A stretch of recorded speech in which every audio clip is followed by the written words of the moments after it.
League ওয়ানের সময় ভালো কাটছে না পিএসজির। গেল ম্যাচে ঘরের মাঠে পয়েন্ট হারিয়েছে তারা, ড্র করেছে তার আগের ম্যাচেও। ব্রেস্টের বিপক্ষে তার পুনরাবৃত্তি ঘটলে লিগ ওয়ানের শীর্ষস্থান হারাবে লা প্যারিসিয়েন। লিগের শেষ ৩ ম্যাচ থেকে পিএসজির জয় মাত্র একটি। অ্যাওয়ে ম্যাচের পরিসংখ্যান আরও ভয়াবহ, ২ ম্যাচ খেলে আনতে পেরেছে মাত্র ১ পয়েন্ট। এমন নড়বড়ে অবস্থার মাঝে ব্রেস্টের মাঠে খেলতে যাচ্ছে লুই এনরিকের শিষ্যরা। তবে লিগে তাদের সময় ভালো না কাটলেও দুর্দান্ত সময় চলছে চ্যাম্পিয়ন্স লিগে। সবশেষ ম্যাচে বায়ার লেভারকুসেনকে দিয়েছে ৭ গোলের লজ্জা। তার আগে বার্সেলোনার বিপক্ষেও জয় আছে পিএসজির। ব্রেস্টের মুখোমুখি হওয়ার আগে এখান থেকে অনুপ্রেরণা খুঁজতে পারে চ্যাম্পিয়নরা।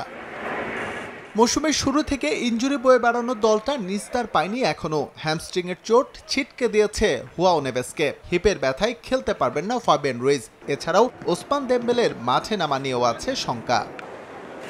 স্ট্রাসবুর্গের বিপক্ষে পিএসজি রক্ষা পেয়েছিল গনসালো রামোস আর স্যানি মায়োলো ম্যাজিকে।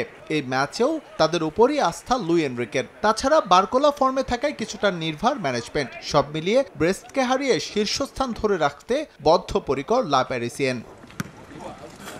এদিকে লিগ ওয়ানে পিএসজির অবস্থান নড়বড়ে হলেও বুন্দেসলিগায় ঠিক তার বিপরীত অবস্থান বায়ার্ন মিউনিখের। সবশেষ ম্যাচে জয় তুলে নিয়ে রীতিমতো উঠছে ভিনসেন্ট কোম্পানি শিষ্যরা। বরুসিয়া মনশনগ্লাডবাখের বিপক্ষে এই ম্যাচেও তার ধারাবাহিকতা রাখার প্রত্যয় বাভারিয়ানদের।